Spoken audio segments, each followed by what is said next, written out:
पर 29 के ऊपर अदला बदली और समूहीकरण, इससे पहले के पार्ट यदि आप देखना चाहते हैं तो प्लेलिस्ट की लिंक नीचे वीडियो में दी गई है। आइए केवल 2 पदों वाले सरल व्यंजक पर विचार करते हैं। हमने इससे पहले की वीडियो में आपको यह टेबल समझा दी थी और बहुत बेहतर तरीके से ये आपने शायद समझ ली होगी। चलिए यहाँ से स्टार्ट करते हैं। आइए केवल 2 पदों वाले सरल व्यंजक पर विचार करते हैं। तो उदाहरण नंबर 6 दिया गया है। मधु छत से एक ड्रोन उड़ा रही है। ड्रोन 6 मीटर ऊपर जाता है, फिर 4 मीटर नीचे आता है। यह दिखाने के लिए कि छत से ड्रोन की अंतिम स्थिति कितनी ऊंचाई पर है, एक व्यंजक लिखिए।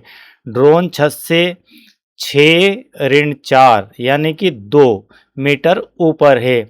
पहले 6 मीटर ऊपर जाता है, फिर क्या होता है 4 मीटर नीचे आता है। तो बताइए कि वह छत से कितनी ऊपर है, तो वह छत से 2 मीटर की ऊंचाई पर उड़ रहा है। तो ड्रोन को गणितीय व्यंजक के रूप में इस प्रकार से लिखेंगे। इसे पदों के योग के रूप में लिखने पर धन 6, यहाँ पर धन का निशान, ऋण 4 बराबर धन 2, इस प्रकार से लिखा जाएगा। यदि हम पदों की अदला बदली कर दें तो क्या होगा, क्या योग बदल जाएगा क्या?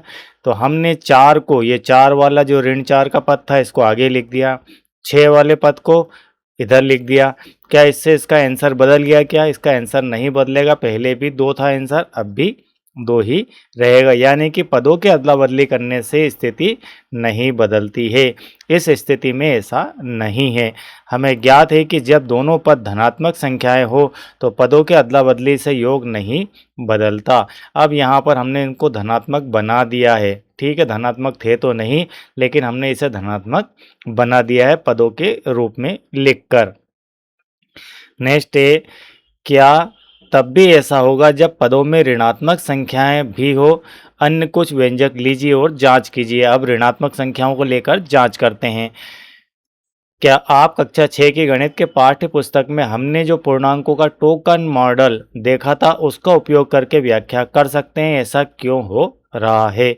इस प्रकार 2 पदों वाले किसी व्यंजक में पदों की अदला बदली से मान नहीं बदलता है। तो यहाँ पर आपको एग्जाम्पल दिया है कि पद 1 और पद 2 का योग आप करें या फिर पद 2 का योग पद 1 से करें तो दोनों की वैल्यू सेम ही आएगी, दोनों का मान बराबर ही रहेगा। ठीक है, अब 3 पदों वाले व्यंजक पर विचार कीजिए। अब यहाँ पर 3 पद वाले व्यंजक जैसे ऋण 7, धन 10, ऋण 11, इन तीनों को प्लस करना है, इन तीनों को प्लस करना है। आइए निम्नानुसार 2 विभिन्न विधियों से इन पदों का योग करते हैं। तो पहले इन 2 पदों में क्या किया, पहले इन 2 पदों का योग कर दिया, इन 2 पदों का योग कर दिया और इसके अंदर इस वाले पद का योग कर दिया। एक स्थिति तो ये हो गई। तो इसे हम कहेंगे पहले 2 पदों का योग करके फिर उसके योग को तीसरे पद से जोड़कर, जो योग इसका आएगा उसको तीसरे पद से जोड़कर हम इसको सॉल्व भी कर देते हैं। 7 ऋण का है, धन 10 का है, मतलब यहाँ पर आंसर जो आता है इसका दोनों का योग करने पर तो 10 में से 7 गए तो यहाँ पर बचते हैं 3 और ये धन और ये आपका ऋण 11। तो ऋण 11 में से 3 गए तो ऋण के 8 बच जाएंगे, तो इसका उत्तर आता है ऋण 8। अब इसी प्रकार से इसे यदि देखें, अब इन दोनों पदों को पहले सॉल्व कर लिया और उसके बाद उसके अंदर ऋण 7 जोड़ दिया। देखते हैं उत्तर में कोई बदलाव आता है क्या। ऋण 7 धन 10 और ऋण का 11, तो यहाँ पर आ जाएगा ऋण का 1। क्या आ जाएगा, ऋण का 1, क्योंकि ऋण की 11 बड़ी है, धन का 10 छोटा है, तो ऋण की 1 बचेगी। और यहाँ पर दोनों ऋण की होने के कारण उत्तर आ जाएगा ऋण का 8। तो यहाँ पर कोई फर्क नहीं पड़ा है। यानी कि अंतिम 2 पदों का योग करके फिर उसके योग को पहले पद में जोड़कर हमने सॉल्व किया। क्या आप देखते हैं कि दोनों ही परिस्थितियों में योगफल समान है, तो दोनों ही परिस्थितियों में हमारा योगफल ऋण 8 आ जाता है। तो हम लिख सकते हैं कि यह समान ही है। हम पुनः हम जानते हैं कि धनात्मक संख्याओं को जोड़ते समय उन्हें उपरोक्त 2 विधियों में से किसी एक भी विधि से समूहीकरण करने पर योगफल समान ही प्राप्त होता है। अभी हमने चेक कर लिया कि समान ही योगफल आएगा। क्या तब भी ऐसा ही होगा जब पदों में ऋणात्मक संख्याएं हो?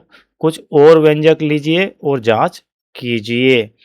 क्या आप कक्षा 6 की गणित के पाठ्य पुस्तक में पढ़े गए पूर्णांकों के टोकन मॉडल का उपयोग करके व्याख्या कर सकते हैं? ऐसा क्यों हो रहा है? इस प्रकार किसी व्यंजक के पदों का समूहीकरण नीचे दिए गए तरीकों में से किसी भी तरीके से करने पर समान मान प्राप्त होता है।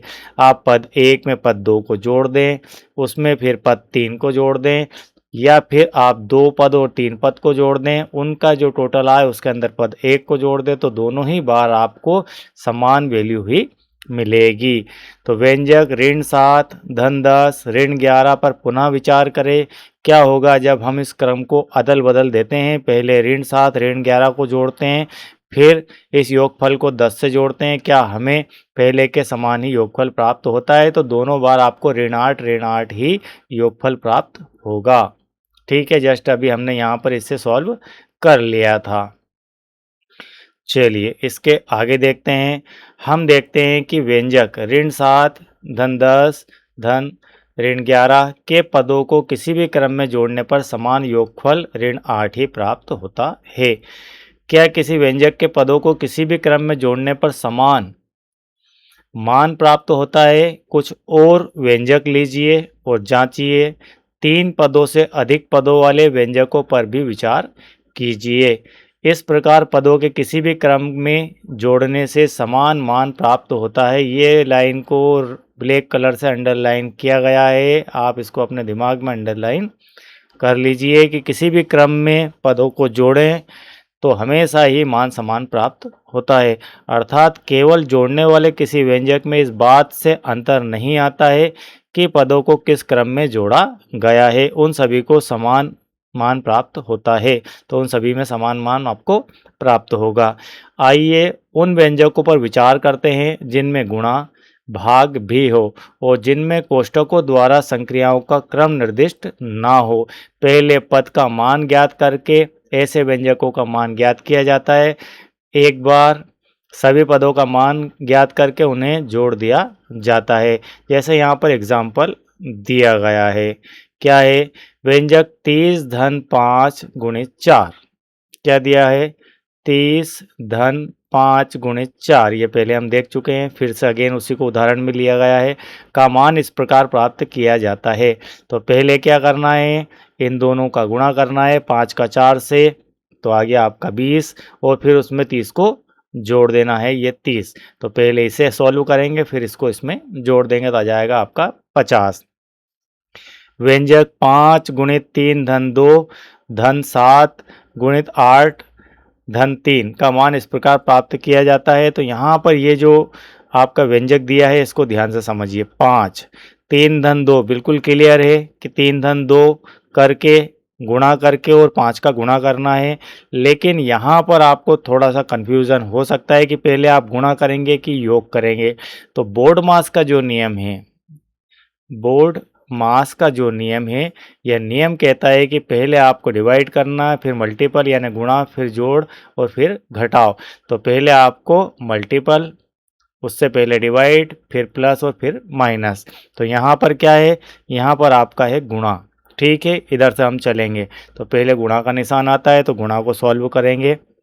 ठीक, ये गुणा और ये आपका ब्रैकेट करने के बाद, ब्रैकेट यानी कि ये ब्रैकेट पहले, तो पहले ब्रैकेट का नंबर आ जाएगा, फिर डिवाइड का, फिर मल्टीपल का। तो पहले यहाँ ब्रैकेट सॉल्व करेंगे एक बार में, तो 3 और 2 5 और 5 का उसमें गुणा कर देंगे, 7 और 8 का गुणा कर देंगे और फिर इन तीनों को जोड़ देंगे। कुल मिलाकर यहाँ 3 पद आप देख सकते हैं। एक पद तो आपका ये वाला हो गया, एक पद आपका ये वाला हो गया और एक पद ये हो गया। ठीक है, यहाँ पहले 3 और 2 का मान प्राप्त किया जाता है, तो कितना हो गया? 3 और 2 5 हो जाता है। फिर योगफल को 5 से गुणा किया जाता है यानी कि 25 हो जाता है। यहाँ पर यह हो जाएगा आपका 25। मैं इसको एक एक करके आपको सॉल्व भी करवा देता हूँ। यहाँ पर ये हो गया आपका 25। ठीक है, ये आपका सबसे पहले तो 5 हो जाता है, 5 का 5 से गुणा होता है तो ये हो जाएगा 2 गुणा होकर 25, और फिर 7 और 8 का गुणा होगा, 7 और 8 हो जाता है 56। अब 25 56 और 3, 25 56 और 3, इन तीनों को योग कर लिया जाता है तो आ जाता है आपका 84। तो इस प्रकार से 84 आ जाएगा। चलिए आगे बढ़ते हैं। इसके बाद ये एक आईएमपी चीज़ है सीखने वाली। मनसा संख्याओं की एक लंबी सूची का योग ज्ञात कर रही है। उसे उन सभी को जोड़ने में 5 मिनट लगते हैं। वह उत्तर 11,749 प्राप्त करती है। फिर उसे पता चलता है कि वह चौथी संख्या 9,055 को तो मिलाना भूल गई थी। क्या उसे फिर से आरंभिक संख्या से योग प्रारंभ करना चाहिए? उसने क्या किया? इन सभी का योग करना था। 1342, 774, उसके बाद 8,611 और 1,022। उसने ये जो नंबर था इसे लिखना भूल गई और इन चारों का योग कर दिया। इन चारों का उसने योग किया तो कितना आया? 11,749 इतना योग आ गया। ठीक है, इन चारों का योग कर दिया, प्लस कर दिया इन सभी को। यहाँ इन सबको प्लस करना था तो ये संख्या वो लिखना भूल गए और इन सबका योग कर दिया 11,749। अब वो क्या करे? इसको मिलाना भूल गई तो क्या वापस से उनको मिला के जोड़े? 5 मिनट लगे उसे, या फिर एक काम करे कि इसके अंदर इस योग में 9,055 को फिर से ऐड कर दे। तो सीधे सीधे इसके अंदर ऐड कर दे। क्या यह सही तरीका है? जो योग उसका आया उस योग में यदि आप सीधे सीधे उसे योग कर देते हैं तो यह आपका जाएगा 20,804। ठीक है, 20,804, 9 5 14, 4 5 9 और 1 10, 7 और 1 8, 9 और 1 10, 1 और 1 2, तो इतना आ जाएगा। ठीक है, तो क्या यह तरीका सही है? तो गणित में हम पदों को अदला बदली से योगफल नहीं बदलता है। एक तरीका तो ये हो गया, और एक तरीका ये है कि वापस से 9,055 को उसकी जगह पर लिखकर टोटल करें और फिर टोटल आपका 20,804 आए। तो एक तरीका ये हो गया, और शॉर्ट तरीका ये है कि जो योग आया उस योग के अंदर हम फिर से जो संख्या हम भूल गए थे लिखना उसको ऐड कर दें। तो पदों के अदला बदली से योगफल नहीं बदलता है। कहने के स्थान पर हम जोड़ का क्रम विनिमयता गुण कहते हैं। तो क्रम विनिमयता यानी क्रम बदल के भी आप जोड़ सकते हैं। इस प्रकार समूहीकरण से योगफल नहीं बदलता है, जोड़ का सहचार्य गुण कहलाता है। ठीक है, तो इस प्रकार से आपका यहाँ पर यह पार्ट कंप्लीट हुआ। अब नेक्स्ट आपका दैनिक जीवन में वस्तुओं के क्रम की अदला बदली। मनसा बाहर खेलने जा रही है। उसकी माँ कहती है अपनी टोपी और जूते पहनो। उसकी माँ ने कहा कि टोपी और जूते पहनो। उसे पहले क्या पहनना चाहिए? पहले वह अपनी टोपी पहने या फिर अपने पहले जूते पहने? वह पहले अपने जूते पहनकर फिर टोपी पहन सकती है। तो टोपी और जूते पहनने के लिए कहा तो वो कंफ्यूज हो सकती है कि पहले मैं जूते पहनूं कि पहले टोपी पहनूं। दोनों ही स्थितियों में मनसा एकदम समान दिखेगी। एक अन्य स्थिति का अनुमान लगाइए। ठीक है, यदि वो जूते पहले पहन ले या टोपी पहले पहन ले उससे कोई फ़र्क नहीं पड़ता है, लेकिन वो कंफ्यूज जरूर हो सकती है कि मैं टोपी पहनूं या जूते पहनूं। तो आपको कंफ्यूज नहीं होना है। जोड़ के विषय में कहा जा रहा है कि आप पहले पद से दूसरे को जोड़ें या दूसरे से पहले को जोड़ें, आपका योग समान ही आएगा। अब फिर से वो कह रही है, मनसा की माँ कहती है अपने मोजे और जूते पहनो। मोजे और जूते पहनो। अब क्रम महत्वपूर्ण है। अब क्या हो गया? क्रम महत्वपूर्ण है। मोजे और जूते यानी कि पहले मोजे पहनने हैं और फिर जूते पहनने। यदि पहले जूते पहन लिए तो फिर मोजे उसके ऊपर ठीक नहीं लगेंगे या नहीं पहने जाते हैं। उसे पहले मोजे और फिर जूते पहनने चाहिए। यदि वह पहले जूते पहनती है और फिर मोजे पहनती है तो वह बहुत ही असहज महसूस करेगी और बहुत ही अलग दिखेगी, जो कि बिल्कुल गलत बात है। तो इस प्रकार से यह आपका यहाँ पर कंप्लीट होता है उदाहरण नंबर 6। अब हम उदाहरण नंबर 7 और यहाँ पर आज कंप्लीट कर लेते हैं। इसके बाद उदाहरण नंबर 8 से हम नेक्स्ट वीडियो के अंदर देखेंगे। अमू, चरण, मधु और जान एक होटल में गए और 4 डोसे मंगवाए। प्रत्येक डोसे का मूल्य 23 रुपये है और वे परोसने वाला वेटर को 5 रुपये की धन्यवाद यानी कि टिप देकर धन्यवाद देना चाहते हैं। कुल मूल्य की व्याख्या करने वाला व्यंजक लिखिए। कितने दोस्त थे वो? 1 2 3 4। 4 दोस्त थे। होटल में गए, 4 डोसे मंगवाए, एक एक सभी के लिए। तो 4 डोसों का मूल्य कितना हुआ? 4 गुणित 23। एक का मूल्य कितना है? 23। तो 4 गुणित 23। ठीक है, और 5 रुपये अलग से वेटर को दिए।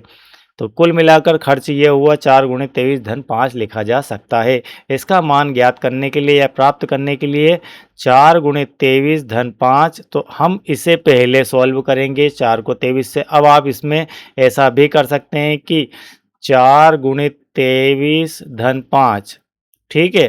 तो अब आप इसमें इसको जोड़ दें और फिर 4 का गुणा कर दें तो गड़बड़ हो जाएगी। पहले आपको ये सॉल्व करना है 4 × 23, ठीक है। तो फिर इसके लिए आपको पद दिखाना होगा कि ये पद को हल करने के बाद इसमें जोड़ना है। तो 23 चौको 92 होते हैं और 5 इसमें जोड़ दिया तो 97 इसका आंसर आ जाता है। इस प्रकार व्यंजक को लिखने की सही विधि 4 × 23 धन 5 है। यदि 200 की संख्या 7 तक पहुंच जाती तो धन्यवाद राशि वही रहती, तो उन्हें कितने रुपए देने होंगे। इस स्थिति के लिए व्यंजक लिखिए और इसके पदों की पहचान कीजिए। तो इसके लिए व्यंजक लिख देते हैं 7 × 23 धन 5। अब 23 का गुणा 7 से कीजिए, 7 × 21, 7 दूना 14 और 2 16, 161 धन 5, 166 इसका मूल्य हो जाएगा, ठीक है। 25 सते 175 होता है और 7 दूना 14 इसमें से घटा दिया, 161 धन 5। तो ये हमारा व्यंजक है उसके लिए। अब नेक्स्ट पार्ट से हम उदाहरण नंबर 8 स्टार्ट करेंगे। और यदि साथियों आप चैनल के साथ नए हैं, मुझे पहली बार देख रहे हैं, सुन रहे हैं और इसी प्रकार से मैथमेटिक्स का आनंद लेना चाहते हैं, पढ़ना चाहते हैं और लाइन टू लाइन सॉल्यूशन देखना चाहते हैं, तो आप चैनल को सब्सक्राइब करके रखिए। वीडियो बेहतर लगे तो एक लाइक कीजिए और पूरा मैथमेटिक्स इसी प्रकार से कक्षा 6 का आप देखना चाहते हैं तो प्लेलिस्ट की लिंक नीचे डिस्क्रिप्शन में दी गई है, वहाँ से आप उसे वॉच कर सकते हैं। Thank you very much.